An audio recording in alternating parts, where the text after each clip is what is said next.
Greetings, my Israelite brothers and sisters, heirs, joint heirs, adopted, grafted, natural, spiritual. I hope that this video finds you all well. Just giving a few seconds for some of you to come on into the room. You have an incoming call. No, I don't. It's amazing. I get inside my car. I have a phone in here through OnStar. Nobody has this number. How does my car phone ring when I get in the car and nobody has this number? But anyway, greetings, my brothers and sisters. How you doing, Sister Kay? How you doing, Sister Susan? I titled this, Be Safe, but Not Afraid. Be safe, but not afraid. This is definitely a serious situation that this land is in, but I want to bring some things into proper perspective. I have to, and I'm going to do it. And here's what I want to share with you. I looked at some numbers last night. I was watching the news, and I saw something that just, I'm glad I had it on where I can rewind. And I was watching one of the news networks, and they said in the United States, we have 121,000 people that have been affected by the coronavirus. And I think roughly, I forgot how many that had died. But then it says, that was on one bar. In the lower third banner, it kept flashing, going to different things, and it says 135,000 people have been cleared of the virus. Now, I said, that don't make sense. So I rewinded. And so maybe 250,000 people got it if 135 got it. 121 have it, 135 been cleared or have recovered. That's what the word they use, recovered from the virus. And I said, something's wrong with those numbers. They're off. And they were. I went back and I looked at it, and they were off. The numbers were off. And I remember I rewinded to let my wife look at it, and I said, is it me? Because here they said in the United States, 121,000. And then in this lower banner, it says 135,000 people have been recovered. That's the word they use, recovered from the virus. And I said, something doesn't match there. So I was just, Marjorie says, can you please go over the feast that is coming up next week? Some are new like me and don't know what to do. So I'm going to be doing that this evening, Marjorie. Hit the notification bell if you, yesterday I covered the feast of the Lord, so, but throughout the week, I'm going to be hitting on both the Feast of Unleavened Bread and the Passover. And we covered it in Friday night's lesson dealing with the plan to salvation, but we started with the Sabbath and then we're moving forward. So just make sure you hit the notification bell, and then when I go on this evening, you all will be able to ask questions right through here. I will be able to see them and move them onto the screen. Again, be safe, but don't be in fear. You cannot, you know, maybe there's some military people that are subscribers that can tell you a scared army can never win. Okay, a scared army can never win. Your best chances is that when you combat something and you're not in fear. Okay, so what am I saying? You have to be safe. Wash those hands. Y'all know it. Wash them. I mean, if you touch a doorknob, out. Have that sanitizer. Wash those hands. I'm telling you, because right now it seems like this virus got to the States. It's impacting babies, young people, and everything. Because I believe viruses, strands come off. Keep this in perspective. Every 100 years, a virus hits the United States. And I shared this not long ago. In 1820, there was the bubonic plague, killed a lot of people. 1918, you had the flu plague. That thing affected 500 million people, killed 50 million people, 675,000 in the United States died. 675,000 people in the U.S. died. I can tell you that looking at the numbers, I don't see the COVID virus surpassing any of its predecessors. Not to say it's not a serious virus. It's a very serious virus. The symptoms, when you hear people talking about it, they can't breathe. I've heard somebody indicate they were on YouTube, they came on and they said they felt like they had an elephant sitting on their chest and they couldn't breathe, and they already had asthma. So, and when the individual was talking about it, he just went into tears, just thinking about what he had gone through the week before. And he was on the back end of the COVID virus. I have told people, don't take it personal if I don't want to come around nobody. Because I know where I've been at. And I know what I do. But right now, this ain't the time to be gathering and having barbecues at parks and all like that. And let me tell you, there are still people doing it. There are still people right here in Miami. They are still doing it. Let me tell you what these Hebrews did. They found a bridge and it was an overpass bridge. And underneath of it, there was like a little side road, right? Like a little service road. Somebody saw it and said, man, this is a place to have a party. They made phone calls, went on social media and told people there was a party underneath the under overpass at a particular location. They said they had at least several hundred people out there. Somebody brought generators. I mean, very creative, very quick.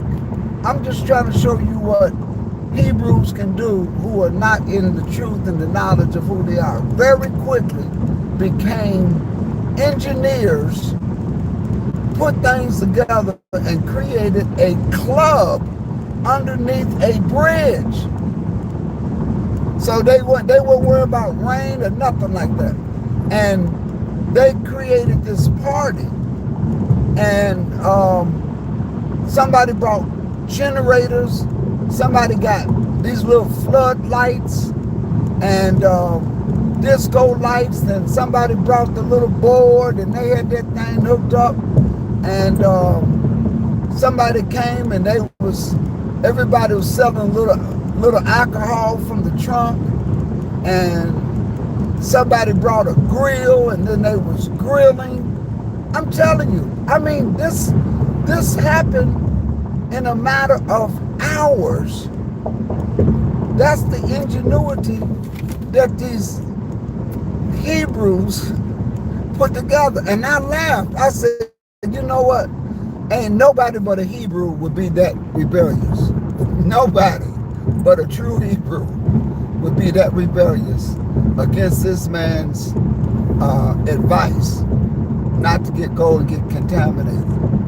And let me tell you, it was comical to me. I wasn't surprised that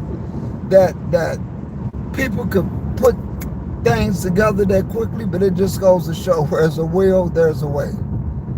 Where there's a will, there's a way. But yeah, they put that party together underneath the overpass, and I couldn't believe it. I couldn't believe it. What people would do to go out of the way to be just non-compliant. But the point that I'm making, don't be afraid. Don't be afraid. Be prudent and do your due diligence. Wash your hands. I carry a face mask. It's around here someplace. But I carry a face mask with me. I got some gloves with me. I get out, I put my gloves on. I don't shake no hands. Now, if I'm around one of the brothers at the congregation, I may bend the rules a little bit. But other than that, I just don't. I'm not afraid. I'm just cautious. That's all. Just being cautious, and that's what we have to be. Be cautious. Here's my mask. I put this on. This is a N95. These N95, that's what they call them, N95. I understand they selling these for $10 a piece. And they used to come in a box that you can probably get 20 in a box for probably $15, $20. It's just amazing. But this too shall pass. I believe it's going to pass. I know it's going to pass. It's going to have a very strong impact on the way that we do business in the future. And I think that you're going to see a lot more of these things come. You're going to see a lot more of it coming. And it just goes to show, several months ago, talking about that we ought to always have a stock, water, paper towels, always, at least 2 weeks worth. Because if something happens, we kind of try to do that in South Florida during hurricane season. When that hurricane season comes, there's certain things we try to stock up on and just have a lot of. Water being one. I am going to get a generator because, I'm not too certain of this hurricane season. And just be ready and be prepared. That's all. Just be ready and be prepared. So those are some of the things that we have to do going into the future, is just always be ready. Enough for you and your family, because there's going to be pestilence. There's going to be earthquakes in diverse places, things going on. And we just have to always be ready. That's all. Just have yourself ready. Evaluate our cash flow and think about whether or not what we need. That's all. Just evaluate your cash flow. I mean, when you evaluate your cash flow, make sure you pay yourself. Pay yourself. Put you some money in the savings account. I mean, really, just try to do the best that you can, because any given time, anything can happen. It's just the way things are moving about now. I'm still amazed at Italy having the amount of cases that they have. It seems like they're not getting any reprieve at all. It's just getting worse. You got doctors falling down, nurses falling out. It's crazy. It's crazy. It's like that country can get no help. But y'all know what's in Italy. You know what's there. Rome is right there. And ain't nobody went over there to the Vatican to see nothing. Nothing. I think the Almighty might send a message about this man's Easter, because that's where a lot of people go at for Easter, don't they? Don't they go there for Easter? A lot of people go there for Easter. I don't think so this year. I don't think so this year. Mm-mm. They got the trucks washing down the buildings, everything. I don't think people are going to get to the Vatican this year for Easter. I think you might have a few diehards out there, but ain't going to happen. So, Sister Marjorie, we're going to be going over the Passover this week. Stay tuned in and make sure you come into the chat room and ask questions. So maybe this evening, I'm going to try to do it around, yes. And matter of fact, I said hello to you yesterday on the live chat, Sister Marjorie, yesterday, because I wasn't for sure if you were tuned in. And I said to the sister up in West Palm Beach, and I was referring to you. But here's what I want to do when I come on. Let me just say this. Thank all of you all that are Patreons, and all of you that are not Patreons because you're not in the position to, but you're doing prayers. Thank you. We have a new professional software that we have, and I am just so excited about it. We got it. It's exclusively for Apple, which is what I use, that's the platform that we use. And let me tell you, it is superb. I have put myself through 32 hours of training on it. Y'all know how I go about my 32 hours of training. I've trained myself. I watched videos, self-help videos, all for the past 3 or 4 days. And so let me tell you, I know the software pretty fair. And let me just say this, thank you, because those of you that do help in Patreon, I was able to pull that and help cover that cost. So thank you so much. And if you're not able to do that, your prayers is superb as well. So thank you very much. So this thing with Zoom that didn't end up working out right, I thought I was going to have to give them $200 a month. Boom, forget about it. I went to something else. We still use Zoom, but it's on Friday nights because of the capability that I have to have with the reader. But we have something new. So we thank the Almighty for that. Please, peace and blessings to all of you all, and we will talk soon. Don't forget to hit that like button, and don't forget, if you don't get those notifications, hit that bell. Peace.